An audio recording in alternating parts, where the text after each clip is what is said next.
buenas tardes a todas y todos. Les saluda Alberto Serrano, asesor ejecutivo del Grupo Vitel. Les damos la más cordial bienvenida a esta sesión especial de preguntas y respuestas sobre el correcto control de activo fijo para empresas IMEX. Agradecemos a quienes nos acompañan en vivo a través de Zoom y también a quienes están viendo la grabación en nuestro canal YouTube de Incomex TV. Esta sesión la realizamos en coordinación con iExport y AP Consultores Legales como seguimiento al webinar realizado el pasado 19 de agosto. En aquella ocasión recibimos una gran participación y más de 30 preguntas que no alcanzamos a responder, lo que nos mostró la importancia y la complejidad de este tema. Hoy queremos retomarlas, por eso nos acompaña nuevamente el licenciado Rodrigo Pérez, socio director de Comercio Exterior en AP Consultores Legales, que ya nos ha demostrado su amplio conocimiento y dominio sobre el tema.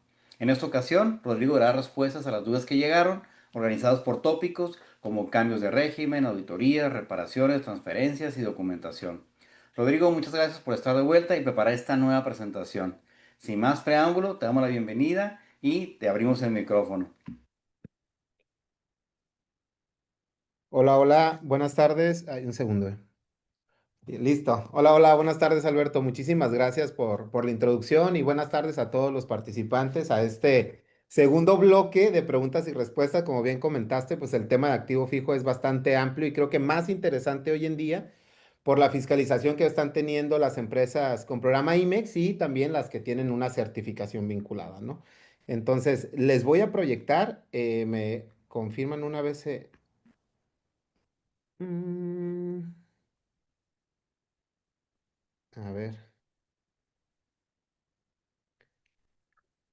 Está en modo trabajo, pero si quieres nada más Sí, presentar. a ver, ya la pongo en modo. Listo. Ahí está. Pues bien, pues iniciamos para no extendernos bastante. Son más de 30 preguntas, como bien comentaste. Alberto, entonces va a ser bien importante, igual a los participantes, si tienen alguna duda en relación a la respuesta que viene encaminada en las preguntas o en su caso tienen algunas otras dudas vinculadas también a la presentación que se dio hace unas semanas para Incomex sobre este tema del correcto control de activo fijo y podemos, si tenemos el tiempo al final de aclararlas, con todo gusto, pues también se pueden responder, ¿no? ¿En qué dividimos o cómo están divididos los bloques? Los dividimos en 7 bloques que van encaminados a cambios de régimen, regularizaciones y pedimentos que ya no son acordes a las claves aduaneras utilizadas para el programa IMEX. Se causa una clave aduanera es H3 vinculadas al programa PITEX, en su caso Maquila. Auditorías y discrepancias relacionadas a procedimientos administrativos en materia aduanera, reparaciones, traslados y mantenimientos de los activos fijos. Es el tercer bloque, transferencias, submaquilas y contratos de comodato para activos fijos vinculados al programa IMEX, documentación para acreditar y controles internos durante las empresas, identificación física y datos de la maquinaria y anexo 30 y procesos históricos para el control de este activo fijo, ¿no? Así estamos dividiendo estas preguntas y nos vamos con el primer bloque que tiene que ver con los cambios de régimen y regularización. Acá, hijo. Ahí está. Dentro de este primer bloque de preguntas, se dio un tema bastante interesante. Igual voy a meter poquito preámbulo. Espero que todos los participantes que estén ahorita hayan tenido la oportunidad de ver la presentación. Ay, canijo. Un segundo que está. No sé qué estoy haciendo. Ya no veo mi presentación, no veo mi Sí se ve la pantalla. presentación, sí se ve, el Sí, bloque, pero yo no el veo la bloque. presentación. Ah, Como que le moví aquí hice bastante amplio el cuadro del Zoom. Ahí está. Una disculpa, lo voy a poner aquí. Ahí está. Los que tuvieron la oportunidad, espero que todos los participantes hayan tenido la oportunidad de estar hayan escuchado el curso principal de controles de activo fijo. Como saben, pues el activo fijo llega a ser parte importante hoy en día para poder cumplir con la palabra que les voy a decir que está muy de moda, ¿no? Que es el poder comprobar lo que es la actividad económica para las empresas IMEX y poder comprobar la capacidad instalada. No sé si algunos de ustedes han tenido ya requerimientos por parte del área de certificación donde cuando quieren ya comprobar la materialidad de las exportaciones, te piden capacidad instalada. Entonces, la capacidad instalada, como les comentaba en el curso pasado, pues va de 3 bloques importantes desde mi perspectiva, ¿no? ¿Cuáles son estos? lo que es comprobar la materialidad del inmueble, ya sea con un contrato de arrendamiento, escrituras del inmueble, el personal, que el personal sea suficiente para poder operar el proceso de servicios o el proceso industrial y la maquinaria. Entonces, la maquinaria hoy en día juega un papel fundamental en el proceso productivo, siempre lo ha sido, ¿no? Pero, ¿qué quiero decir con esto? Que anteriormente importaban cualquier tipo de componente, parte, mercancía, máquinas que no tenían relación alguna con el proceso de servicios o el proceso industrial certificado hoy en día, que pues lo dejaban abierto. La autoridad, por las nuevas modificaciones que vemos ahorita en reglas, las que se dieron el año pasado y este año, hay que recordar que la autoridad de certificación, aquellas empresas certificadas con su programa IMEX, pues ya van más encaminadas a revisar el proceso. Entonces, para poder ahorita comprobar la exportación o el 60% de retorno, ya te están pidiendo esa famosa capacidad instalada que tenemos nosotros para poder operar nuestro programa IMEX. Entonces, la maquinaria es vital. Presten atención, como les comenté la vez pasada, a ver qué estamos importando como maquinaria y equipo y en nuestro historial qué tenemos importado como maquinaria y equipo que vaya vinculado a a nuestro proceso que se certificó, ¿no? Eso nada más es como preámbulo, es algo que es bien importante que les quería recordar. Bien, sobre esta primera pregunta que me hacen, dicen, ¿cuál es el procedimiento correcto para transferir la responsabilidad de un activo fijo entre sociedades IMEX? ¿Se puede hacer mediante una operación virtual o existe otro mecanismo? Hay que recordar que cuando se importa temporalmente o existe una primera importación por medio de un programa IMEX, esta mercancía pues va vinculada directamente a tu programa y a tu RFC. Si tú quieres transferir esta responsabilidad a otra empresa con programa IMEX, el mecanismo correcto para hacerlo si es mediante una transferencia virtual, de acuerdo a la regla 4321, donde te dice qué procedimiento es el que se tiene que seguir como un virtual y para ver la responsabilidad, porque yo cuando escuché la palabra responsabilidad, pues le encaminé mucho también a los pagos, ¿no? A la materialidad. Esto pues cómo lo tenemos que ligar en base a nuestro tipo de operación con la cual estamos llevando nuestro programa IMEX. Existen, si no me equivoco, como 4 supuestos en virtuales y estos los podemos encontrar dentro de la regla 524 y 525. ¿Cuáles son estos supuestos en el tipo de venta, no? Una empresa con programa IMEX le vende un corporativo y se entrega en territorio nacional. Dos empresas en el extranjero se venden entre sí y se da la materialidad de la entrega en territorio nacional mediante dos empresas con programa IMEX. También existe la manera donde dos empresas con programa IMEX se transfieren este tipo de mercancías. Hay que recordar que cuando es una operación virtual es bien importante identificar a nivel global nuestro procedimiento con el identificador AF. Es bien importante hacerlo, tanto la empresa que va a transferir esta mercancía como la que va a importar esta mercancía. Entonces, cuando la exportadora va a exportar un activo fijo que importó como tal, pues tiene que ponerle que se trata de un activo fijo el que está exportando. Y la empresa importadora tendría que hacer lo mismo a nivel global, identificar con el AF. Y automáticamente, si eres una empresa certificada, este crédito originario por esa transferencia se va a una temporalidad indefinida. Si no eres una empresa certificada, hay que recordar que tienes que pagar tus impuestos y la temporalidad también se torna indefinida, siempre y cuando traiga el identificador AF a nivel global. Una segunda pregunta que me hicieron, cuando ya no es posible hacer un cambio de régimen porque la aduana no acepta pedimentos antiguos, es recomendable realizar una regularización citando en observaciones los datos de la importación temporal original. No sé si esté aquí la persona que hizo esta pregunta. Al hablar de antiguos, me gustaría saber qué tan antiguo es directamente este pedimento, porque al hablar de un cambio de régimen, pues forzosamente estaríamos hablando pues que existe como tal un pedimento. Entonces, este pedimento se tendrá que estar citando en el cambio de régimen. Entonces, no veo el por qué no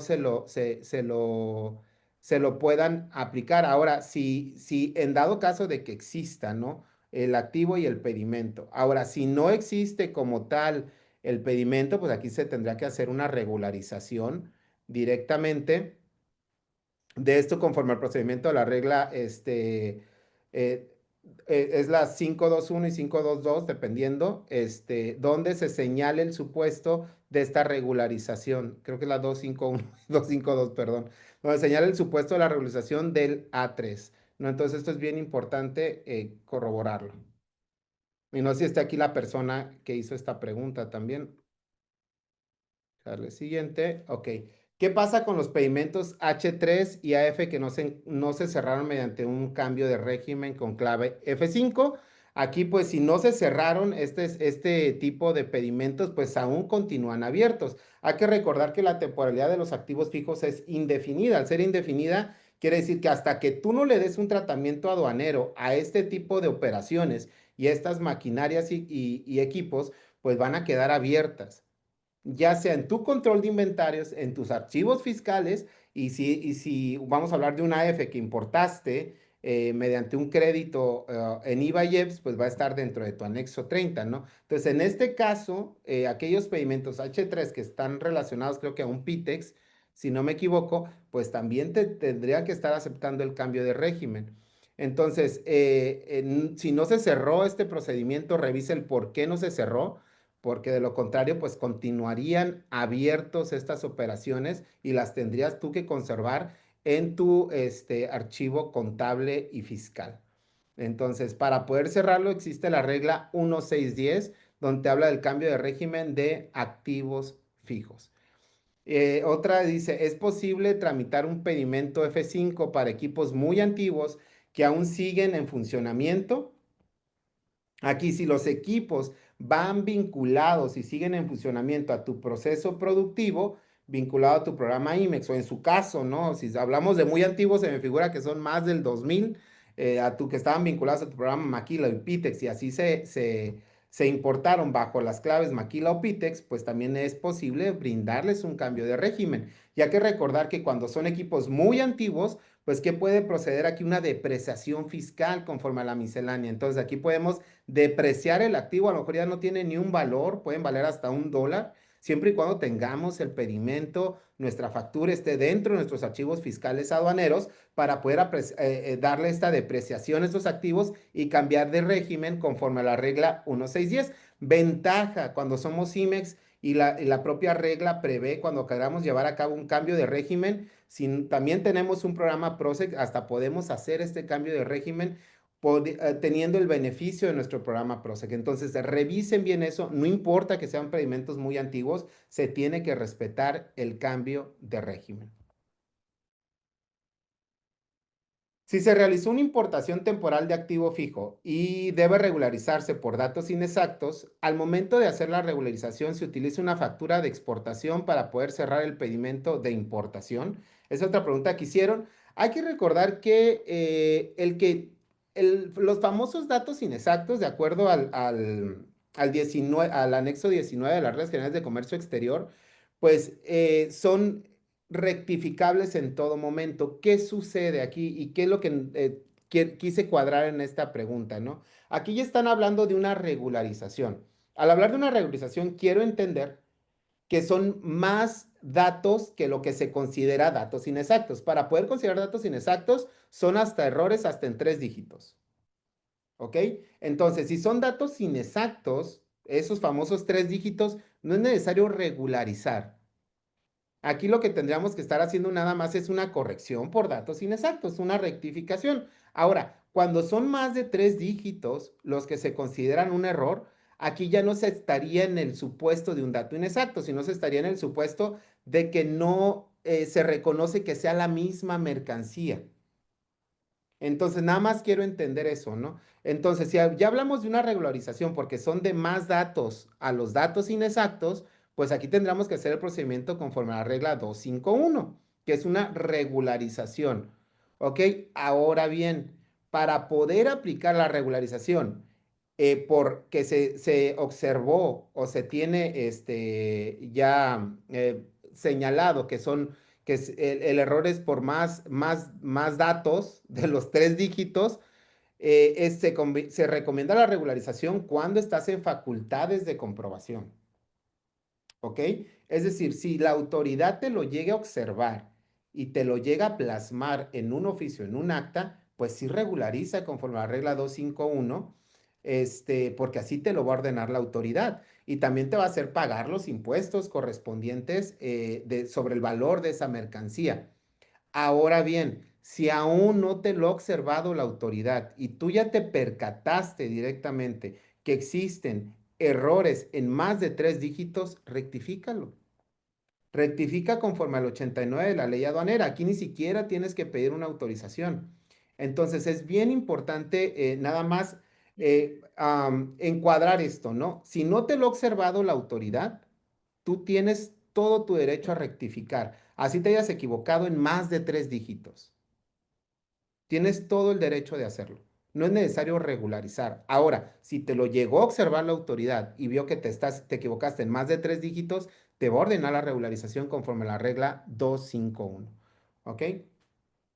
Ahora, la siguiente pregunta fue, ¿qué se puede hacer con equipos antiguos cuyos pedimentos de importación H3 no cuentan con datos de identificación completos? ¿Cuál es la recomendación en estos casos? El que hablemos de pedimentos antiguos, si nosotros como contribuyentes tenemos ese pedimento, podemos también ordenar una rectificación conforme al 89 y se agreguen dichos datos. Anteriormente les voy a platicar una estrategia que se implementaba, no sé si sigue implementando, para aquellas operaciones que eran anteriores al 12 de junio del 2012, que fue cuando empezó, no sé si dije el día correcto, pero sé que fue en junio del 2012, cuando empezó directamente la BUSEM y tendríamos que estar regularizando todos y tendríamos que estar regularizando, perdón, tendríamos que estar digitalizando todos los documentos a la BUSEM. Cuando se empezó la BUSEM tenemos esa obligación, ¿no? Las cartas conforme a la regla 318, lo que es la rectificación a las facturas, todo eso lo tenemos que estar ya digitalizando a partir de esa fecha. Anteriormente no. Entonces se permitía que tú como contribuyente pudieras corregir tu factura conforme a la regla aplicable en ese momento de corrección de facturas y agregar lo que consideras conveniente conforme a tu operación. Entonces, anteriormente se aplicaba esta estrategia y se llevaba esta carta a la aduana, te la sellaban y listo, ¿no? Tú ya tenías ahí como un soporte que señala que tu factura contenía bien los datos de identificación. Pero si no es el caso, es decir, si tu factura no tiene los dígitos o tiene los dígitos correctos, pero tu pedimento no, pues rectifica tu pedimento. Aquí la ventaja es que todavía podemos rectificar este tipo de operaciones. Entonces, sí, sí se pueden rectificar, no importa que sean antiguos. Bien, nos vamos al bloque 2, que son auditorías, discrepancias y procedimientos administrativos, ¿no? Dice, ¿cómo proceder cuando en auditoría se aplican PAMA por discrepancias mínimas en números de serie? Que nos está diciendo un dígito. Entonces, al hablar de un dígito, estamos hablando de un dato inexacto, ¿no? Y la empresa emisora de la factura ya no existe. Bueno, en este caso, si ya es una auditoría, pues ya no podemos rectificar dentro de auditoría. Hay que recordar lo que no es posible. Ya tendríamos nosotros que, o una de dos, o pagar la multa y corregirlo conforme a las infracciones y sanciones que la propia auditoría o la autoridad nos llegue a determinar. Entonces, en este caso, si la empresa emisora ya no existe, pues ya no hay mucho que hacer, se tiene que pagar el dato inexacto, directamente. Ahora bien, si tú quieres corregir este dato, posterior a pagar este dato inexacto que la autoridad te tendría que estar determinando, pues hay que recordar que para poder comprobar la legal estancia y tenencia de un activo conforme al 146 de la ley aduanera es con pedimento, factura o lista de empaque. Entonces, si tenemos estos tres documentos, si en alguno de estos tres documentos están los datos de identificación correctos, la autoridad te tendría que valorar correctamente la información. Ahora, si en el pedimento no está la información correcta y nada más existe en la factura y en la factura está este dígito, pues bueno, se va a tener que pagar el dato inexacto, no hay de más. Ahora, para mí, mi recomendación aquí en este tipo de cuestiones es, bueno, rectifique el pedimento y agrega los dígitos correctos dentro del pedimento. Así tú ya vas a tener un documento que es legal y que sirve para poder comprobar la legal estancia y tenencia de las mercancías. ¿Qué hacer si una máquina con factura original antigua no puede ser vinculada al pedimento? Porque esta fue una 6 del año 2000 y ya no está disponible. Entonces, aquí vuelvo a lo mismo, para poder acreditar un activo es mediante lo que te dice el 146 de la ley aduanera, es pedimento, factura o lista de empaque. Entonces, aquí, si tú quieres vincular una factura con un pedimento, aquí me llama un poco la atención porque desde el año 2000 en el instructivo de llenado del pedimento, pues sí se señala que un pedimento tendría que tener su factura señalada. Entonces, el que no puedas vincularla, no sé si se origine porque pusiste mal los dígitos en el pedimento de la factura o cuál es el error que existe ahí, pero si no es así, rectifique el pedimento y agrega correctamente ese pedimento. Agrega la factura correcta a ese pedimento, siempre y cuando exista, porque no es posible no poder vincularla, ¿no? El que sea un pedimento antiguo no te exime de las responsabilidades que tenías en ese año. Y en el año 2000, en el instructivo de llenado, existe un apartado donde se tiene que señalar forzosamente la factura. Entonces, si no está correcta esa factura, entonces existe una omisión. Entonces, no podemos tampoco estar inventando, queriendo vincular facturas que en el pedimento no se agregaron de manera correcta. Dice, ¿qué sucede si se importó un bien como activo fijo, temporal, pero en realidad no correspondía a esa clasificación y además el bien se extravió?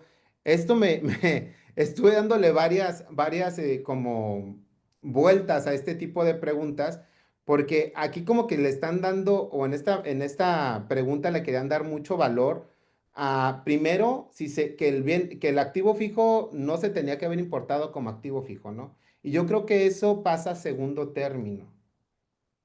Yo creo que en el primer término es que este bien se extravió. Al ya no existir el bien, independientemente que se haya importado de manera correcta o incorrecta como activo fijo, es bien complicado el poder comprobar una materialidad. De hecho, no sé si han leído, y no es por asustarlos, lo que está ahorita de la famosa ley aduanera, que hay una modificación, ya también se incluye dentro de los procedimientos o de las infracciones y sanciones que los bienes no estén. Entonces, si se extravió el bien, ya no hay vuelta atrás. Es decir, no podrías, tendrías que pagar la infracción porque el bien ya no lo tienes. Ahora, existe un procedimiento dentro de la regla 257 que es un procedimiento conforme a mercancía robada. ¿Ok? Una vez tú puedas meter este procedimiento, tendrás que levantar una denuncia ante el Ministerio Público. Una vez levantada la denuncia, te van a dar un plazo de 30 días naturales para poder regularizar este activo, es decir, pagar los impuestos, pagar hasta las propias NOMS. Es que eso me trona un poco la cabeza porque ahorita las NOMS, pues si no tienes el activo y está robado, pues no sé cómo, en dado caso de que sea una NOM, ¿no? Que exija forzosamente que esté el activo, pues sí va a estar algo complicado. Te obliga a las regulaciones y restricciones no arancelarias, pero si es un procedimiento que tú tendrías que implementar. Si el equipo se extravió, sí es una infracción directa. O sea, no, independientemente si no correspondía o correspondía a un activo fijo. Aquí estamos hablando de que el bien se extravió. Entonces, para mí la recomendación es conforme a la regla 257, que es un procedimiento como mercancía robada. Es la única manera que vas a poder tú regularizar este tipo de situaciones. Dice, en revisiones donde las series, marcas o modelos de los activos no coinciden, ¿existe algún fundamento legal que limite a la autoridad a considerar hasta 3 caracteres incorrectos como tolerancia? La realidad es que no existe, porque los famosos 3 caracteres de dato inexactos emanan directamente de los artículos 184, 185 de la ley aduanera y 247 del reglamento a la ley aduanera, ¿no? Donde te señalan la información mínima o que debería de contener la mercancía para su correcta importación. Entonces, dentro de este anexo es donde te señala los famosos 3 caracteres o datos inexactos, si le queremos poner un nombre, ¿no? Entonces, posterior a que estos tres dígitos se excedan, pues ya no se estaría cumpliendo con una legal importación, desgraciadamente. Entonces, no hay algo que limite a la autoridad a considerar estos tres caracteres como incorrectos o con una tolerancia. Entonces, hay que recordar que lo que te señala el anexo 19 es muy claro, conforme a datos inexactos. Posterior a eso, pues ya no se consideraría que se cumplió legalmente con su importación. Entonces, sí, no existe, al menos yo no lo he encontrado, pero sé que no existe como tal, ¿no? Nos vamos al otro bloque, que son reparaciones, traslados y mantenimiento. Y te dice qué controles deben implementarse cuando un equipo se envía a reparación o mantenimiento dentro de la región fronteriza, considerando aviso de traslado y retorno en 6 meses. Bueno, pues dentro de la regla 436, donde nos señala los famosos avisos de traslado para poder mandar a reparación equipos, dentro o fuera de la franja o región fronteriza. Y sí, como bien comenta, pues son 6 meses los que se deberían de quedar ahí el equipo, o en su caso, con un aviso posterior, se podrían ampliar hasta 6 meses adicionales. La recomendación en controles es revisa bien lo que se está mandando en el pedimento, porque tendrías que mandar la información o tendrías que tener la información de esa importación del equipo que vas a mandar a reparación conforme a la información técnica y comercial del equipo, es decir, revisa que lo que vayas a enviar tengas un pedimento que respalde correctamente la descripción, datos de identificación. Eso es muy, muy importante. Revisa que la factura se acorde a tu pedimento. Revisa la carta aporte. Ahorita está muy fuerte la fiscalización por medios de carta aporte y que si tienes que meter el complemento, ¿no? O en su caso, si es una de traslado o si una de ingresos, dependiendo del tipo de transporte que vayas a utilizar. Entonces es bien importante hacerlo y también la empresa que va a llevar a cabo la reparación de este activo fijo tendría que estar como localizado. Entonces tú como empresa debes de cerciorarte que la que te va a prestar este servicio, el domicilio donde va a estar esta mercancía, pues esté correctamente localizado, que la empresa tenga su opinión de cumplimiento al día y en la constancia de situación fiscal de dicha empresa, pues que obre dicho domicilio de manera correcta. Porque hay que recordar que si se llega a detectar un activo fuera del domicilio de la empresa que le importó, pues puede ser una penalidad directa. Y ahorita hay fiscalización por parte de Secretaría de Economía. Entonces, ahorita sí deben de tener bastante cuidado en lo que son las transferencias y los avisos de traslado, ¿no? Porque es lo que está revisando ya o lo que está llevando a cabo como auditorías Secretaría de Economía. Entonces, esa es una recomendación que les doy.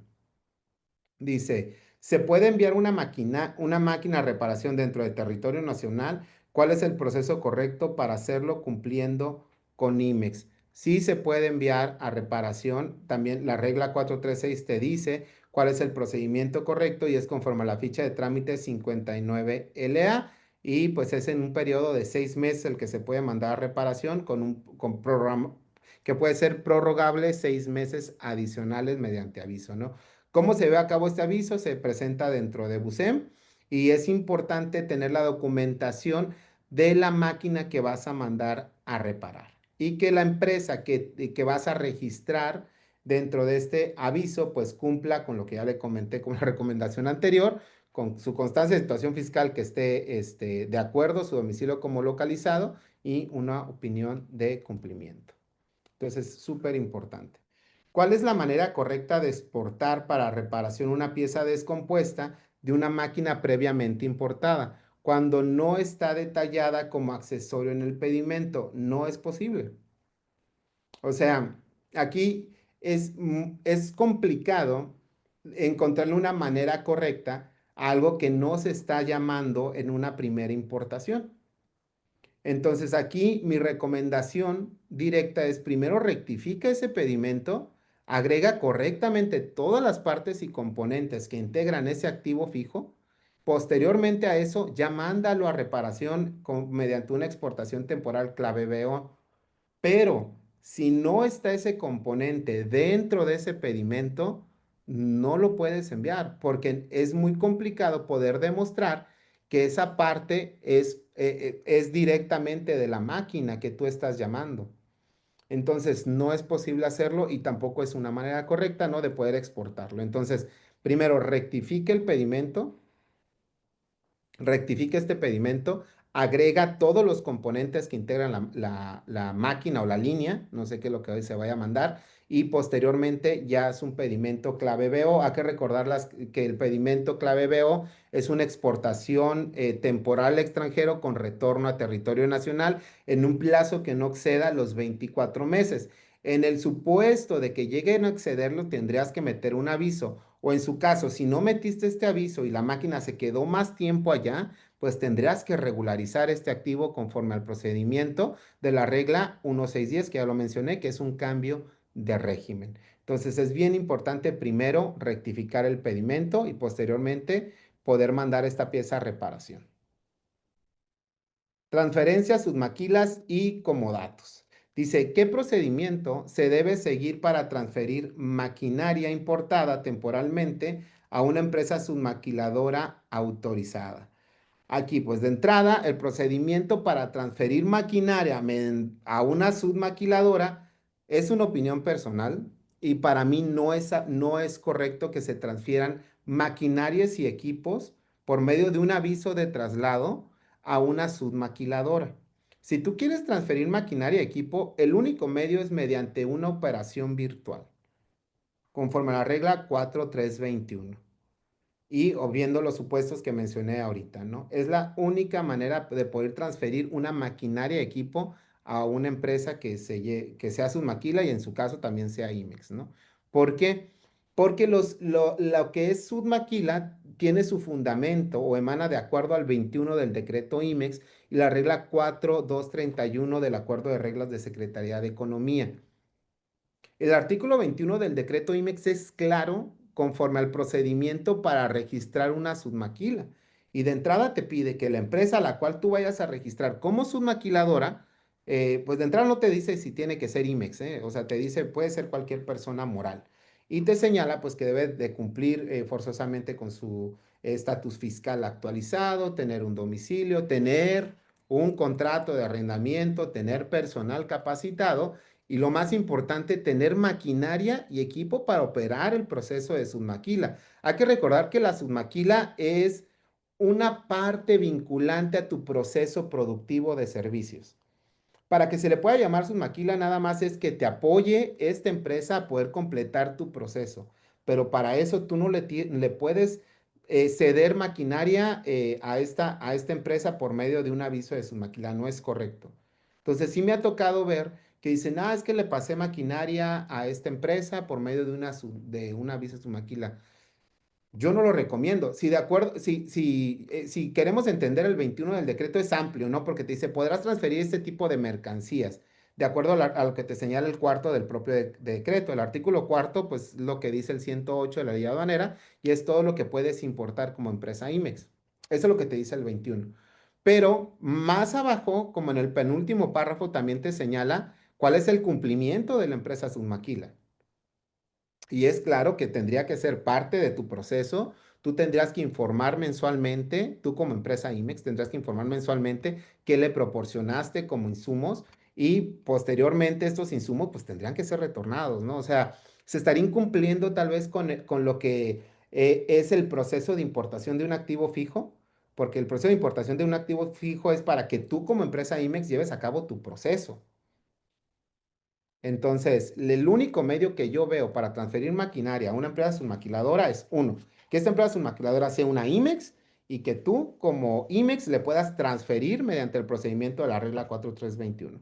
De ahí en fuera yo no recomiendo mandar avisos a submaquiladoras por medio de la regla 436, creo, donde te habla de los avisos de submaquila 437, ¿no? No lo recomiendo. Dice, ¿cómo manejar los casos en que un molde lo importa una estampadora, pero lo paga la empresa terminal mediante precio por pieza? ¿Es necesario cambiar de régimen o formalizar un contrato de comodato? Bueno, aquí estamos hablando tal vez de materialidad o legal posesión la legal posesión del activo fijo, ya lo comenté, te lo otorga el 146 de la ley aduanera y es mediante pedimento, factura o lista de empaque, ¿no? Entonces, al hablar de esto, entonces, si la primera empresa, si la empresa que importó este molde es la estampadora, pues ella ya está comprobando su legal posesión con este pedimento de importación. Ahora, si lo que queremos es comprobar la materialidad de la compra, pues ya estamos hablando de otra cosa muy distinta a poder tener la legal posesión de este molde mediante el pedimento. Para poder legalizar esta compra de este molde, pues aquí, si no lo compró directamente la estampadora, pues bueno, sí se recomienda hacer ya sea un contrato de servicios, un contrato de maquila, un contrato donde se diga que la empresa que pagó este molde, en este caso la empresa terminal, le está brindando a la empresa estampadora estos moldes para uso de un tipo de proceso. Aquí sí es recomendable tener este contrato donde se señale quién es el que paga directamente por este molde. Y también es importante que dentro de la operación de la importación, pues se señale correctamente el tipo, ahora sí, cómo se va a cabo esta importación, ¿no? Entonces, sí es bien importante nada más señalarlo dentro de tu pedimento de importación, cómo llevaste a cabo esta importación, directamente si el tipo de precio o que tuviste por este molde, si tienes también alguna manera de comprobar el proveedor, quién es el proveedor directamente de este molde o quién te lo proporciona directamente este molde conforme a la factura comercial que te emitan. Sí es bien importante verlo y la empresa que lo paga, pues tener un contrato contigo donde asegure que él es el que está pagando directamente por este molde. Entonces, pero la empresa importadora, en este caso la estampadora, pues es la que tiene la legal posesión. No tendría ningún problema. Dice, si un proveedor me presta un equipo por una semana únicamente para pruebas de funcionamiento en la planta, ¿qué documentación debo solicitarle para acreditar temporalmente su legal estancia sin considerarlo a un arrendador? Bueno, pues en este caso, como ya lo comentamos, pedimento, factura o contrato de comodato, esos son los elementos principales para que tú puedas tener este equipo directamente en tu domicilio. Pero parte importante, aquí estamos hablando de equipos o de importación de programa IMEX. Si la empresa que te va a prestar este equipo importó esta maquinaria en su programa IMEX, no te la puede prestar. No es posible llevarlo a cabo, porque hay que recordar que todo lo que se importa al amparo de un programa IMEX tiene que estar dentro de un domicilio autorizado al programa IMEX. Eso es importantísimo. No puede estar fuera de algún otro domicilio. Así te preste el pedimento temporal de activo fijo. Así te haga un contrato de comodato. Si ese domicilio donde está ese activo no está acreditado en el programa donde se llevó a cabo la importación, ahí estamos hablando de una omisión directa que te va a perjudicar a ti y va a perjudicar también a la empresa que te lo está prestando. Entonces, eso es bien importante. Si no fue por programa IMEX, si es una uno, es decir, te están prestando un equipo que importaron definitivamente, pues bueno, que te presten el pedimento, la factura y que te hagan un comodato. Si es por programa IMEX, no es posible que te lo presten, ni con comodato. Entonces, sí es bien importante considerar esto. Otro estamos hablando de documentación, acreditación y controles internos, ¿no? Aquí hablamos de en las importaciones de líneas de producción con packing list detallado, este documento debe incluirse como e-document en el pedimento y también en el retorno al extranjero. Bueno, pues al ser un documento anexo al pedimento, de acuerdo a lo que te dice el 36A, te dice ahí todos los documentos anexo al pedimento. Y entre todos los anexos te pide el packing list. Y este sí, forzosamente tendrá que tener un acuse generado por el sistema electrónico aduanero, así te lo marca el 36A de la ley aduanera, entonces sí, sí tendría que estar como e-document. Y en la exportación, tengo entendido que también te lo pide como tal el packing list, de acuerdo al 36A, entonces si te lo llega, si te lo pide como tal en la exportación, también lo puedes digitalizar. Dice, en caso de fabricar fixturas con insumos importados de forma definitiva o adquiridos en el país, ¿qué documentación debe presentarse en auditorías para acreditar su legal estancia? Bueno, se tendría que presentar la documentación con los cuales tú importaste los insumos y también se pueden presentar un instructivo layout de cómo se elaboran directamente estas fixturas, ¿no? Esos son bien importantes tenerlos. Sí se puede acreditar con, vuelvo a lo mismo con el pedimento de importación definitiva, donde se señale, pues mira, aquí están, no sé qué utilices para hacer las fixturas. Aquí están estos materiales que importé para hacer estas fixturas. Se puede enseñar este layout, en su caso si tienes un billete de materiales o un instructivo donde se señale cómo se elaboran. Con eso es más que suficiente para acreditarlas.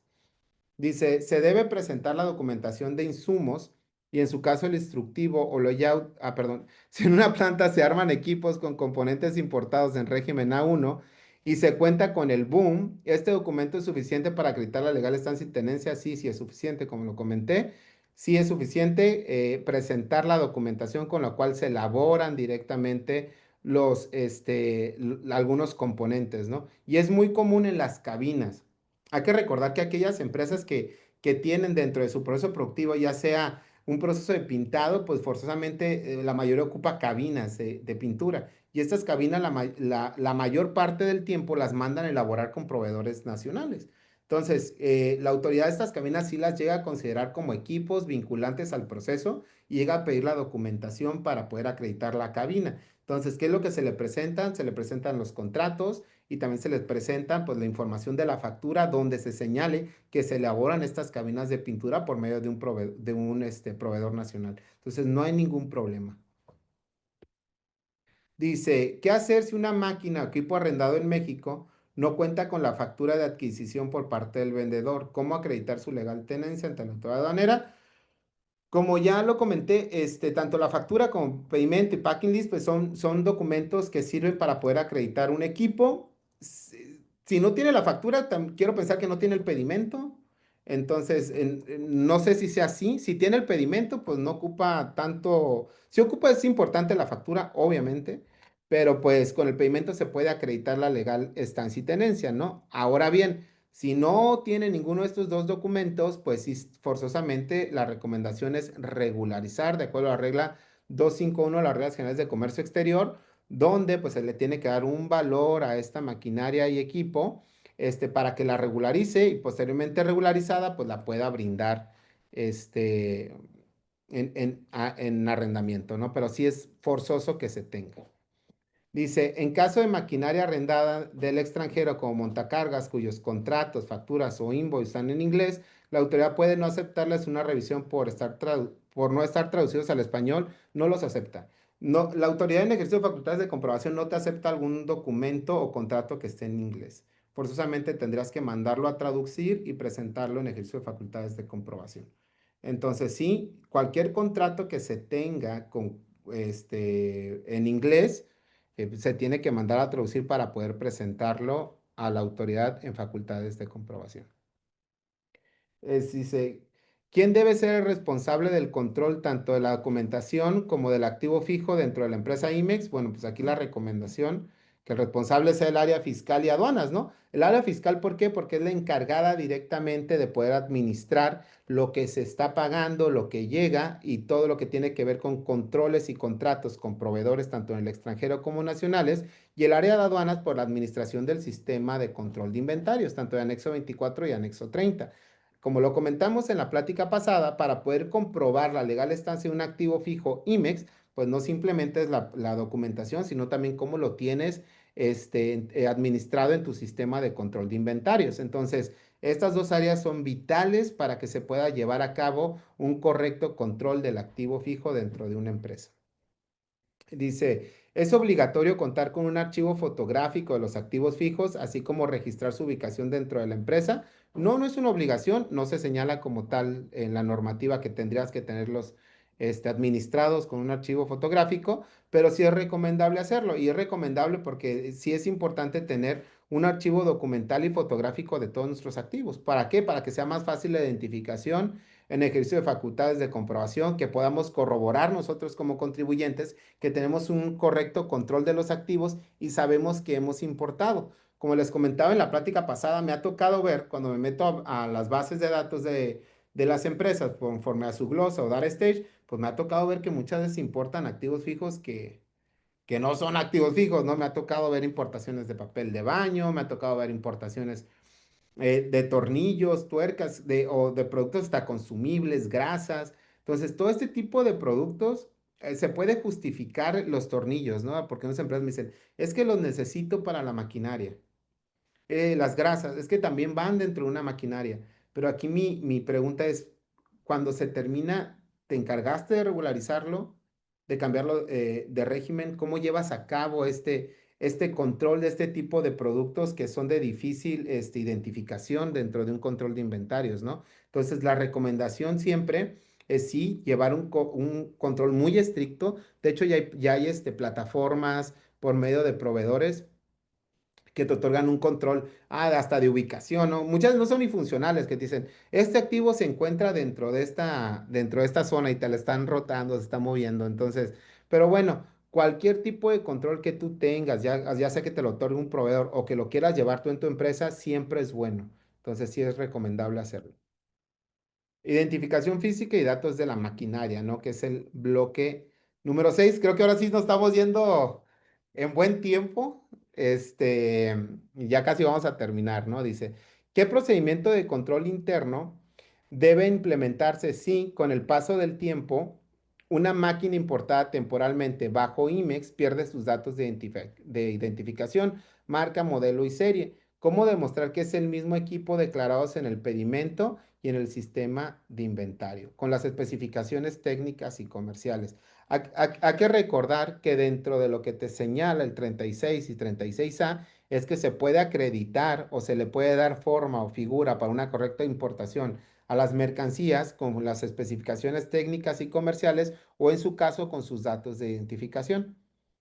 Siempre y cuando estos existan, eso también así lo declara la propia normativa aduanera. Entonces, ¿qué sucede? Si estos datos ya no son visibles dentro de la máquina, porque es una máquina muy vieja y se cayeron, se desgastaron o se ven borrados totalmente, no se tienen que inventar. Es decir, no se pueden hacer una placa que se ven muchas veces hasta elaboradas nuevas, ¿no? Y agregarle los datos de identificación para poder empatarlas con un pedimento, porque la autoridad tampoco te lo va a tomar en cuenta. Entonces, hay que recordar que también en el comercio exterior existe la buena fe en el sentido de poder demostrar algo con la autoridad. Entonces, si tú le estás diciendo que esa máquina se ve muy vieja, los datos de identificación ya no se alcanzan a percibir, son casi casi ilegibles, y tú le entregas un pedimento en el cual se señala correctamente la especificación comercial, estoy diciendo mínimo la descripción que empate con el tipo de máquina y una especificación técnica, pues sí se puede acreditar con eso. No es necesario, si ya no se ven los dígitos en la máquina, pero sí en el pedimento, se tiene que respetar. ¿Cuándo no se respeta? Cuando es viceversa, es decir, que en la máquina se vean los datos y en el pedimento sean otro tipo de datos, pues ahí sí se puede caer en el error que comentábamos ahorita, ¿no? Viceversa, sí es complicado que la autoridad te diga, no, no te lo acepto. Dice, si una máquina ya perdió la información de marca, modelo, series, es válido colocarle una placa metálico con datos, considerado que en una inspección no siempre aceptan tickets. No, no es válido. Como lo comenté ahorita, la autoridad no acepta algún tipo de placa que se vea montada al activo, no te la va a aceptar. O sea, o al menos si hay unos auditores te lo quieren aceptar, pues qué padre, ahorita ya te lo documentan, ¿no? ¿Qué quiero decir con eso? Ahorita la autoridad para cuando te levanta un PAMA en ejercicio de facultades de comprobación, pues también te entrega un archivo fotográfico donde se pueda ver dónde están los datos de identificación del activo de acuerdo al caso. Entonces, cuando se ve que es una placa metálica que tú elaboraste, no te la van a aceptar. Entonces, no, no es válido hacerlo. Dice, ¿la máquina debe portar físicamente el país de origen en la descripción o basta con que sea información, que esa información que esté en la factura y en el pedimento de importación? Es muy raro que una máquina no ostente el país de origen. Siempre dentro de la etiqueta, ya sea de creación de la máquina o algún tipo de dato del proveedor o el que elaboró esa máquina, siempre viene el dato de identificación del país de origen. Y este siempre sirve para que el agente aduanal y ustedes como contribuyentes o importadores, pues se cercioren de dónde es la máquina. Es muy raro que no tenga el país de origen. Lo que sí no lo he visto en muchas máquinas es que contenga la descripción. O sea, la descripción es lo que te da tu proveedor de acuerdo al tipo de bien, ¿no? O la especificación técnica del tipo de mercancía que te está vendiendo. Entonces, esta mientras esté en la factura y pedimento, basta la descripción. Pero el país de origen sí es importante que lo tenga la máquina. Entonces, ahí sí revisa el por qué no viene el país de origen en la máquina. Ahora, si no llega a venir el país de origen de la máquina y viene dentro de tu factura y pedimento, bueno, pues se va a considerar como válido, siempre y cuando en verdad no venga. Siempre y cuando en verdad no venga, se va a considerar como válido lo señalado en factura y pedimento.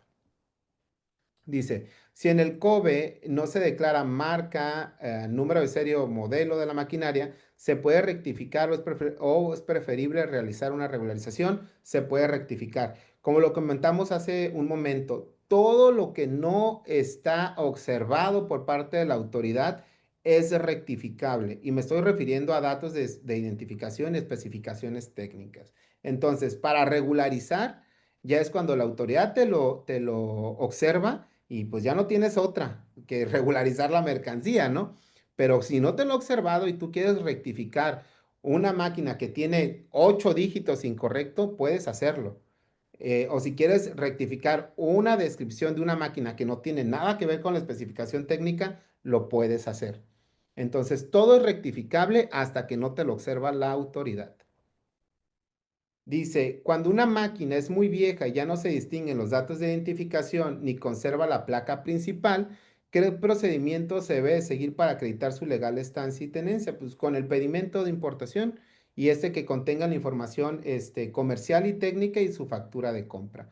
No hay otro procedimiento, es decir, no podemos crear algo que el propio uso de la máquina pues se desgastó y ya no es visible, ¿no? Si tú tienes ese pedimento, si tú tienes esa factura donde venga esa especificación técnica, donde tú puedas acreditar que se trata del mismo bien mínimamente con la información comercial, es posible que se acredite la legal estancia y tenencia.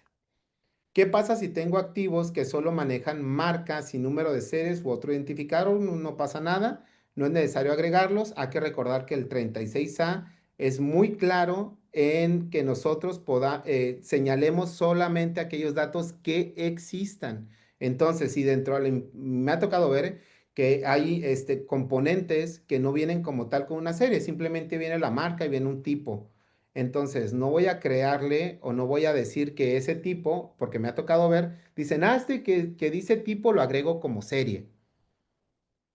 Porque desde ahí empiezan las omisiones y las malas interpretaciones, porque cuando va la autoridad, ve eso como tipo a lo mejor y te lo toma en cuenta como serie. Porque lo que sí me ha tocado ver que sí es muy explícita la autoridad en identificar lo que se señala como marca, lo que se señala como modelo y lo que se señala como serie.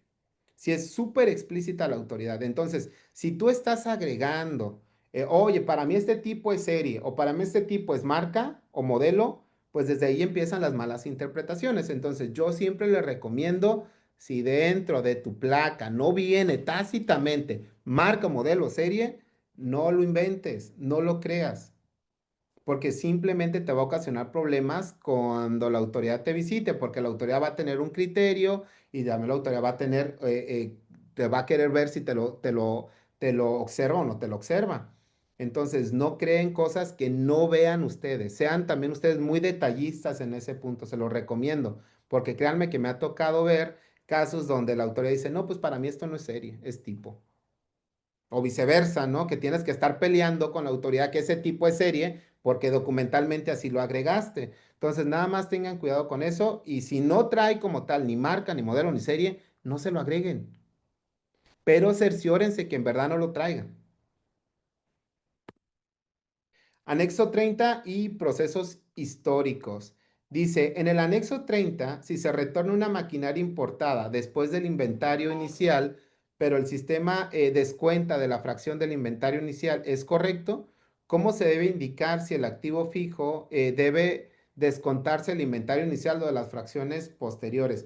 El mecanismo que utiliza el anexo 30, el mecanismo de carga y descarga, es específico al primeras entradas, primeras salidas, ¿no? Entonces, no podemos nosotros descargar de manera directa si así lo queremos ver, como cuando tú haces un cambio de régimen, que agregas, voy a hacer el cambio de régimen de este pedimento en específico, es una descarga directa. Y así lo puedes ver también en tu control de inventarios, ¿no? Que tú le puedes decir, descargué directamente este bien que importé. Dentro del anexo 30, no. Hay que recordar que el anexo 30 te administra créditos. No te administra como tal un número de parte. No te administra como tal una mercancía específica. Te administra una fracción ligada a un crédito. Es lo único que te administra. ¿Y en qué se basa esta administración? Se basa en la fracción, que es tu cuenta, en el identificador, es decir, es activo fijo o insumo, y en el valor comercial. Entonces, siempre se ha señalado que en anexo 30, cuando tú vas a presentar un inventario inicial, señales el valor comercial o el valor en aduano comercial de la importación. Es decir, si tú importaste un activo y todavía lo conservas, que lo importaste en el año 2000, en el año 2000 costaba 100,000 pesos, y tienes ahorita que presentar el inventario inicial, no vas a presentar un valor depreciado, vas a tener que ponerle 100,000 pesos, el valor real con el cual se importó el activo. Y al momento de descargar, ¿sabes qué? Pues exporté ese activo. ¿Qué es lo que tienes que hacer? Pues tienes que poner tu fracción, tu identificación y correctamente el valor que tú reportaste de ese activo para que el sistema de carga y descarga de anexo 30 te ubique esa fracción con ese identificador y con ese valor y te lo descuente. Porque vuelvo a lo mismo, el anexo 30 te administra créditos, dinero, no te está administrando como tal un activo fijo vinculado a un número de parte, no te lo administra de esa manera. Entonces, pues sí, si tú presentaste algo en tu inventario inicial y posteriormente hiciste importaciones de lo mismo, con el mismo valor, pues si tú presentas un abono, pues te va a descontar primero inventario inicial y se va a ir así, ¿no? Y después ya que se agote inventario inicial, se va con tus créditos. Entonces, nada más hay que tener cuidado que correctamente estemos agregando los valores comerciales correctos de nuestros activos fijos para no tener un problema y no saber cuál está descargando. O a menos que todos tengan el mismo valor, ¿no? Entonces ahí, o tengas muchísimos con una cuenta de un activo fijo con muchísimos valores, ¿no? Dice, ¿cómo deben reportarse procesos productivos realizados con moldes importados antes del 2015 que no se declararon en su momento y actualmente no están en uso? Aquí quise entender cómo deben de reportarse, me imagino que en el inventario inicial o me imagino que en un proceso vinculante a nuestro programa IMEX, pues aquí no es recomendable como tal que se reporten. Si lo queremos nosotros reportar dentro de anexo 30 en un inventario inicial, pues la manera correcta de reportarse es, si todavía se conserva ese molde, lo tienes físicamente en tu almacén, pues aquí sí lo tienes que reportar en tu inventario inicial con el valor, vuelvo a lo mismo, del pedimento de importación que acredite la legal estancia y tenencia. Lo tienes que reportar porque todavía existe. Ya, si ya después lo vas a retornar, lo vas a cambiar de régimen, lo vas a transferir, pues nada más los descargas mediante un abono y te va a afectar tu inventario inicial. Ahora, si va directamente vinculado a un proceso productivo que quieres tú reportar, pues aquí no es importante reportar este proceso productivo de estos moldes, porque hay que recordar que lo que te señala actualmente la certificación tanto en el 2015 como ahora, es que nada más reportes el proceso principal y de mayor volumen, valor y volumen. Entonces, si quieres reportar un proceso vinculante con estos moldes y ya no te representa nada o no hay uso, pues aquí no se tiene que reportar. ¿Ok? Si es para reportarlo en inventario inicial, sí, aquí la recomendación es que sí lo tendrías que hacer y tendrás que poner el valor del pedimento original de dichos moldes. Entonces, creo que son todas las preguntas y respuestas de esta que quedaron pendientes del webinar pasado. Pues espero haya sido muy explícito y claro. Ahí, si me cuatrapié, díganme también. Entonces, igual no sé si tengan preguntas y respuestas ahorita que podamos aclarar con este tiempo. Pues mira, en el Muchas proceso gracias. llegaron 10 preguntas más, nuevas. Súper. Entonces digo, tengo que tener un tiempo nada más de leer un par, pero digo, la idea es mandártelas nuevamente. y pues obviamente aquí está tu información para que ya alguien que quiera contactarte de forma directa para ver temas ya muy particulares, porque sí hay temas muy particulares, pues lo puede hacer a través de ahora con tu información. Ah, claro que sí, claro que sí. Podemos importar sillas para producción como maquinaria y equipo perdón, podemos importar sillas para producción como maquinaria y equipo como activo fijo. Sillas. Bueno, si estas sillas se van a utilizar dentro del proceso productivo, sí. Vuelvo a lo mismo. Ahorita lo que está haciendo la autoridad es vincular tu actividad económica con tu proceso productivo y lo que les comentaba ahorita, ¿no? El cómo vas a llevar a cabo el uso de estas sillas para tu proceso. Si las sillas es para que se siente la gente, tal vez en esas estaciones de trabajo, que me ha tocado ver bastante, ¿no? Que ahí están las estaciones de trabajo, tienen su silla y ahí andan ensamblando, haciendo algún tipo de proceso, sí, sí es válido que se importen, siempre y cuando se les dé ese uso. De lo contrario, si son para algún otro tipo para otro tipo de fin, pues no, no es recomendable. Ay, perdón. Si se transfiere un activo fijo a una IMEX de servicios, esta también debe utilizar el identificador AF en sus operaciones. Si se transfiere de una IMEX, Dice, si se transfiere un activo fijo a una IMEX de servicios. ujú.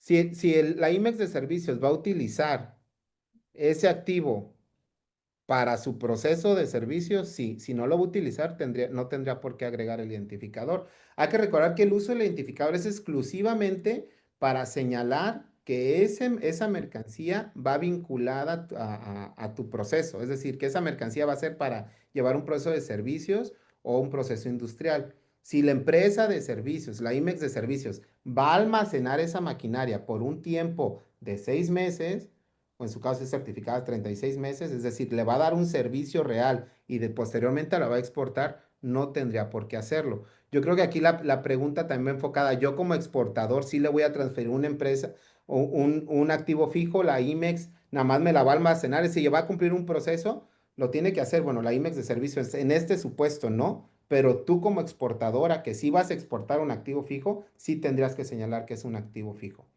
Y la empresa IMEX de servicios, si nada más le va a brindar un servicio, no tendría por qué hacerlo. Ok. Pues mira, y siguen llegando preguntas. Yo creo que ahora sí es mejor que te puedas poner en contacto con las personas. Te vamos a mandar la lista de preguntas con todo lo que ha llegado y quizás pues ya empezar a ver algún tema en particular, porque ya se nos acabó el tiempo, te siguen llegando, como comentabas al principio, sigue siendo un tema que genera muchísimas dudas, aunque a pesar de que es un tema que pues digo, conocemos por mucho tiempo, ¿verdad? Pero siguen saliendo y sobre todo situaciones que muchas empresas pueden tener, ¿verdad? O sea, ya ahorita con las revisiones y con todo lo que está pasando, pues o no se han actualizado o que tienen temas de dudas de qué van a hacer, cómo van a mover ese inventario. Sí, Entonces, no sé no, si quieras sí. cerrar ya con algún comentario adicional, Rodrigo, nada más ya Bueno, para... como comentario, pues si tienen igual dudas, preguntas, aquí están nuestros datos. Ese es mi WhatsApp, el que es socio director de Comercio Exterior. Ahí está el correo de contacto, para que manden sus dudas, preguntas que se tengan. Y pues estamos aquí para apoyarlos. Hay que recordar, como le dijimos ahorita, tengan bastante cuidado con el activo fijo. Ya es ahorita una obligación tener bien la administración, porque no simplemente ya tenemos auditorías por parte del SAT, sino también auditorías por parte de Secretaría de Economía, vinculadas a todas las operaciones que hemos importado bajo el programa de Maquila. Entonces, dudas, comentarios, pues estamos aquí a la orden. Espero haya sido muy claro con las respuestas y si no, pues aquí estamos para ayudarlos y seguir fortaleciendo el comercio exterior. Pues muchísimas gracias. Perfecto, pues muchísimas gracias, Rodrigo, la verdad. Ahora sí que con este complemento creo que se va sumando a todo lo que se vio en la primera parte y creo que con eso es muy enriquecedor para la gente que pueda poder revisar nuevamente la información, pues va a ser muy importante. Te voy a mandar las preguntas que nos enviaron también para que nos apoyes con alguna respuesta y pues digo, cualquier duda o comentario que salga, como nuevamente, pues aquí están los datos de Rodrigo para que se puedan poner en contacto con él. Con esto, damos por finalizada esta sesión. Muchas gracias a todas las personas que se conectaron en vivo y quienes nos acompañan viendo la grabación. Recordamos que este contenido estará disponible en nuestro canal de YouTube Incomex TV y que también recibirán el enlace en el correo con el que realizaron su registro. Reiteramos nuestro agradecimiento al licenciado Rodrigo Pérez y AP Consultores Legales por ser aliados estratégicos de Incomex en la difusión de estas capacitaciones. Te invitamos a seguir atentos a nuestros boletines informativos y escuchar nuestro podcast de radio Incomex para mantenerse actualizados en temas de comercio exterior, capital humano, contabilidad y fiscalidad. Mi nombre es Alberto Serrano, fue un gusto acompañarles en esta sesión. Nos vemos en el próximo evento de Incomex. Mañana tenemos un evento también. Y hasta la próxima. Muchas gracias, Rodrigo, nuevamente por toda tu explicación. Saludos. Gracias, hasta luego, bye bye. Bye.